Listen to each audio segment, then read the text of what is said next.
Good morning and welcome to Rose Red Homestead, where today we are going to do another why store something. I looked back at our list of videos and we have 6 videos already on why store something. So we have why store baking soda, vinegar, salt, powdered milk, charcoal, and most recently borax, which was a huge hit. And today we're going to be adding cornstarch. So I was out on the internet looking for ideas for our channel and just happened upon a Martha Stewart article about why cornstarch is a must-have for everyone's kitchen, which piqued my curiosity. So I clicked on it and she shared about 3 or 4 things why cornstarch is great to have in your pantry for a lot of different things. Well, for 3 or 4 different things. And so then I did a lot of other research and found there are lists galore of how cornstarch is useful in so many, many different ways. And I have a list, so we're going to be going through the list. So thank you for being with us today for this video, and I hope you will learn some interesting things about why having cornstarch in our pantry and added to our food storage. You notice right here that we now have a good supply of cornstarch that we are putting in our year's supply after some of the things that I learned what we can use it for, both now when we have everything available in the grocery stores and then later when we might be limited on the things that we can bring into our home. So first of all, let's talk about what cornstarch is. Corn is a seed and it is a grain. And it has the 3 parts that grain always have. And the endosperm is the largest part of the seed. And when we think endosperm, the easiest way is to think about popcorn. So when the little popcorn seed bursts open and all of that whitish popcorn is exposed, that is the endosperm. It's about 85% of the total seed mass. And so that is what in the United States we call cornstarch. Now in the UK, the same product is called corn flour. But in the US, corn flour is not the same as cornstarch. In the US, corn flour is the entire seed that is ground up, and it includes all 3 parts. So we're just talking endosperm, and it is ground to where it is very, very, very fine. It has some wonderful, wonderful properties. It is a magnificent thickener, and it is twice as effective as flour is. In other words, if you have something that you need to thicken and it calls for 2 tablespoons of flour to do that, you would only need to use 1 tablespoon of cornstarch, because cornstarch is twice as effective as flour is, according to the weight, the mass. Also, it has marvelous moisture wicking properties and oil wicking properties. And so it is a great additive for lots of different recipes, but it has other amazing uses around the house as well, outside of the kitchen. So I just thought, first of all, I would just go through my list of uses, and we're going to demonstrate 3 of those. And I'll tell you some of the others that I've experimented with a little bit and what the results are. Then we're going to talk about when not to use cornstarch. And then at the end, we'll talk about how to store it safely for indefinite shelf life. So here we go. So first of all, as a thickener, the best way to use cornstarch is to not add it directly into what it is you are trying to thicken, but rather make a slurry. Make a little slurry using cornstarch and cold water. The proportions of cornstarch to water vary, so you can look that up on the internet. And I usually use about 1 teaspoon of starch to a tablespoon or so of water, sometimes even more. And then it's generally added at the end of the cookings. This is used a lot. We use cornstarch for our stir fry. And so I will stir the cornstarch into a little bit of cool water, and then I will add it at the end, and it gives that beautiful, clear, satiny looking sauce to our stir fry. And then it stabilizes fat in water. So whenever you are using making a sauce, for instance, that contains some kind of fat, like maybe making the sauce for making macaroni and cheese. So that cheese sauce, when you add just a little bit of cornstarch to that, that sauce is going to be beautiful, velvety, and much smoother than it is if you just add the cheese with whatever else you're going to do with that. Then there's a process that is called to velvet your meat. And this applies to stir fry. When you have small pieces of meat that you're going to be stir frying, coat those in cornstarch first before you toss them in, and the results are wonderful. It produces a thick layer of hydrated starch and makes the meat tender and juicy. And then plus it will thicken the liquid as well. And then for crisper fried foods, add a little bit of cornstarch to the dredging flour if you're going to be dredging something. So adding a little bit of cornstarch to the dredging mixture, whatever it is, flour and spices or whatever. And then if you have not tried a little pinch or two of cornstarch when you are scrambling eggs, you are missing out. It just makes those eggs much more fluffy. And this, once again, has to do with the idea that it helps stabilize the fats in cooking. And then it keeps waffles from getting soggy. Now, I tried this one out. I saw this demonstrated on the internet, and it was pretty impressive in the demonstration. When I tried it with my waffle iron, I have a new waffle iron that I just absolutely love, and we've done a couple of videos using it. And it already produces lovely crisp waffles without the addition of cornstarch.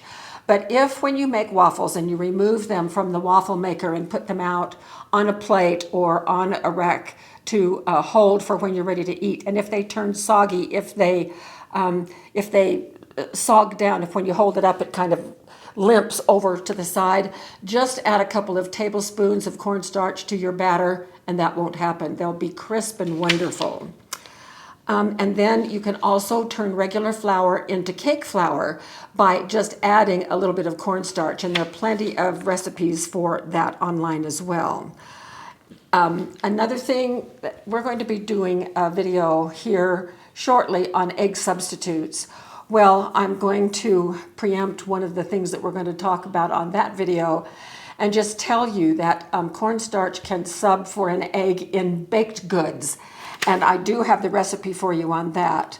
You use 1 tablespoon of cornstarch to 3 tablespoons of warm water. Stir that together and then add it for cookies or cakes or whatever, and that will substitute for an egg. And it does beautifully.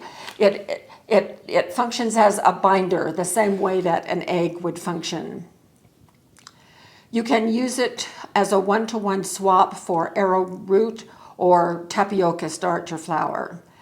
And you can completely substitute cornstarch anytime flour is required in a recipe as a thickener. You can substitute cornstarch, but just remember to use half as much. Okay, so let's talk about some household uses. You can use it in the laundry. It gets out oily stains on your clothes. And so the way to treat that is to put the dry cornstarch over the oily stain with a cloth underneath and pat it until it has absorbed as much oil as possible. And then scrub the same spot with a little bit of your detergent, like pre-scrubbing it before you then put it in the laundry. It is a degreaser for oily stains on your stove. Oh my goodness, how convenient it is that I cooked a big batch of bacon this morning and just let it spatter as it would. And my stove is a mess. So we're going to try this out. I've not tried this out before, so we're going to do it together. I'm going to take my cornstarch and I'll meet you over at the cooktop and you can see what a greasy mess it is. All right, so I'm sure Jim says that you can see this mess and it's awful. And of course, what you can't see, that it is up here as well. So the first thing that I'm going to do is just to get some cornstarch and spread over this fat. And then I'm just going to do a preliminary wiping with a paper towel.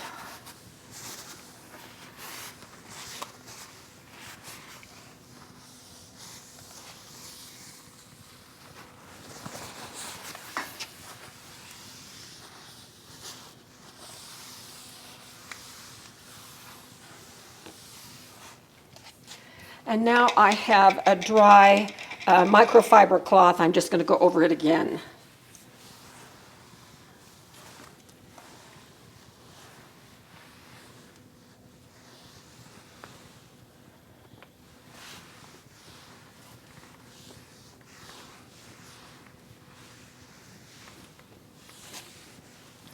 All right, I think we need a little more help right here.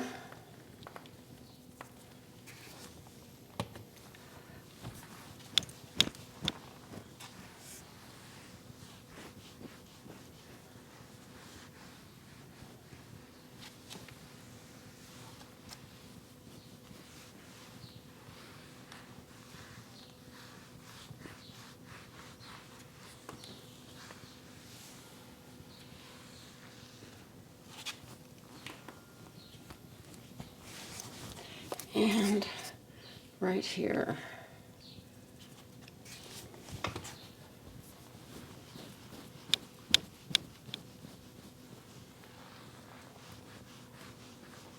And I have some here now. I'm going to wipe this.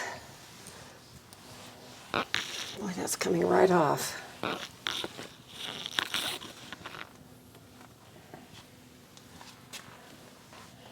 All right, now I'm going to fold it completely to the other side and do the final.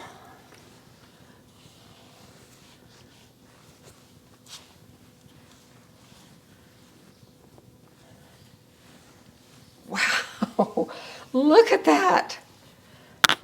Greasy mess. Degreased. And this got greasy as well. I'm just going to wipe it. Okay. Wonderful. All right, the next thing that I'm going to try is I have inherited silver from my mother and my grandmother. And then I have some of my own. And of course, silver gets tarnished all the time. And so I was happy to learn that you can use cornstarch as a tarnish remover. So here's a little salad set.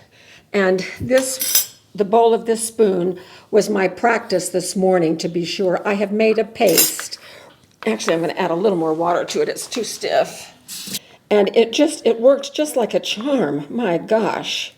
Now, it's really interesting. I have mixed baking soda all the time with water for insect bites. And it mixes a certain way, but this cornstarch, it doesn't feel at all like the way soda does. So what I did this morning, and this is a clean cloth, it's not the one I just used on the stove. I just dipped this into the starch and just scrubbed. And I should have showed you the back before. See how the tarnish is all the way around there? And then the water is absorbed pretty quickly, and I'm just using now the sticky tacky paste, and it's just coming right off.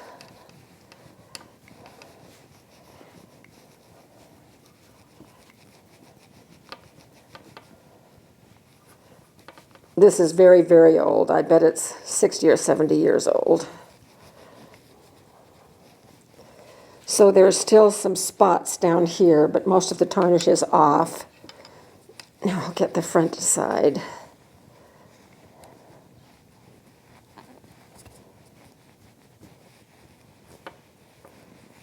Oh my gosh, that's so much nicer. Look how nice that is. I believe that it is the grit more than anything else that is removing the tarnish. I don't think there's any kind of a chemical reaction going on. I think it's just the grit. Makes a little bit of a mess, but wow, this is so much better. Okay, well, you don't need to watch me clean my whole silver, but this is now in much better condition than it was when we first started. So there we have the paste. Let me get rid of this. So a couple of the other things that it does, that it will deodorize stinky shoes. That's not why I have my very favorite red sneakers. Right. I don't have stinky shoes. That's what you say. You put a clothespin up every time. Oh, come on.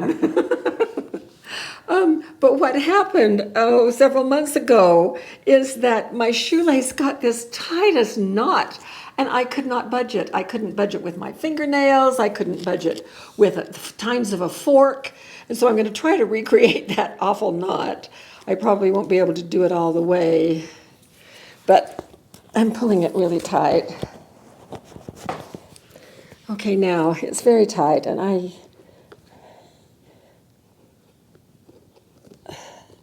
no. You and your stinky shoelaces, huh? So I'm just going to submerge it in this little mixture of the cornstarch and the water. Let that cornstarch get all the way into where those overlap. And now I'm going to see if I can get it apart. Yes, it is coming. My gosh. Oh my gosh. Oh, look at that. So yay, yay, yay. No knot. And no stink. Yeah, that's what you say. And then because it is a detangler, you can also use it to detangle hair, knotted hair, either on your pets or, on your kids or whatever. And then cornstarch with vinegar makes a great window cleaner. And there are lots of do-it-yourself personal care products like deodorant, baby powder, dry shampoo. And there are plenty of recipes online for that. Just do a Google search on cornstarch, DIY cornstarch deodorant, DIY do-it-yourself, DIY cornstarch shampoo, and a dozen things will come up. So you can try those out. Now, one of the things that was very interesting to me that I read was that if you, like I do once in a while, certain sheets stick to my nightgown or to my pajamas, and it makes it hard for me to roll over in bed because I try to roll over and it twists my pajamas all around. This is especially true up at the cabin. And the new sheets that I bought for our bed up there, for some reason, just cling to my pajamas. And so I'm going to take some cornstarch up there. This is one that I have not tried, but if you sprinkle your sheets with a little bit of cornstarch, it makes rolling over in bed very easy. So the claim is so that your bedclothes don't get tangled up with your covers and things. So it reduces the friction. So we'll see about that. I hope it's going to work. So next time we go up there, I will try it. Then there are two places where you should never use cornstarch. One is on an open wound. If you have a cut or a gash on your hand, say, and you put cornstarch there trying to make it better, it won't in the first place. And in the second place, it provides food for bacteria. So don't ever put cornstarch on an open wound. Then the other place that you should never apply it is on your face. Don't ever put it on your face, just dry. So the dry cornstarch powder, don't ever put on your face as a natural makeup or oil remover or anything like that. So next is, how do we store cornstarch? When my parents passed away and the 9 of us children were dividing out their food storage, one of the things that Mother and Dad had were just boxes. Do you remember those little yellow boxes of cornstarch, Jim? I don't remember. But we ended up with quite a few of them. And I thought, these will just never be good. For heaven's sake, they've had these for ages. But cornstarch, if it is properly stored, will store indefinitely. And Martha Stewart says, don't pay any attention to the used by date. If you store them in an airtight container, which these come in an airtight container like this, and in the cool, dark, the way we always are advised to do with our food storage, then cornstarch will last indefinitely. So cornstarch can spoil if it is subjected to moisture or to sunlight or pests. So we just need to be very sure. Mice will eat cornstarch. So these are going to be going into a bin outside. These containers are plastic, they're airtight, and they have a seal on the inside. So these are perfect for storage just the way they are. We're just going to put another layer between them and any mice. Although a year ago when we had our mouse infestation out there, we mitigated it pretty well because we haven't seen any signs since. But we're not taking any chances, so we are taking a lot of precautions out there. Well, I hope that you enjoyed this, and we'll add the links to the other Why Store videos. And I only have room for 2 on the back, on the end of this video. So I'll put 2 back there, but I'll put all of them in the description, under the description of this video, so you can link on the others if you would like to. So thank you so much for being with us. We had fun with my shoe for sure. That Jim, he's just such a darn tease. When we were first dating and I was having to move my piano, I still didn't, Jim is giggling. I was just getting acquainted with him. And we were driving down the street and I was talking about how I break down, I have a grand piano, it's a 6-foot grand, and I know how to move it and I have the equipment to move it. And I was telling him what I was going to do and he said, well, I'll help. I know how to roll up the keyboard. I thought, what is this guy saying? Is he for real? And then, of course, he burst into laughter. I didn't know he was a tease until that moment. But anyway, thank you so much for being with us, and we will see you again very shortly for more videos.